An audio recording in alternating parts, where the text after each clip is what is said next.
C'est ici, dans ce bar de plage de Rio, que Moïse Kabagambe a perdu la vie. Selon sa famille, il y avait travaillé et était venu réclamer son salaire. Mais son patron refuse et s'en prend violemment à lui avec 2 autres hommes. Sur ces images de caméras de surveillance, on voit le jeune homme maintenu au sol, battu à mort avec des bâtons. Il avait 24 ans.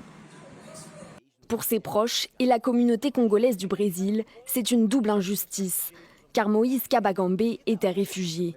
Il était arrivé au Brésil il y a 10 ans pour échapper au conflit armé en République démocratique du Congo. Il avait un passeport rouge, un passeport diplomatique. Moïse n'était pas n'importe qui, c'était un réfugié diplomatique. 3 suspects ont été arrêtés, mais le meurtre continue de susciter l'indignation. Pourquoi l'ont-ils assassiné avec un tel sentiment d'impunité?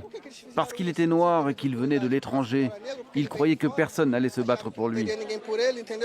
Pour les militants des droits humains, ce meurtre est un exemple tragique de l'histoire de la violence raciale au Brésil.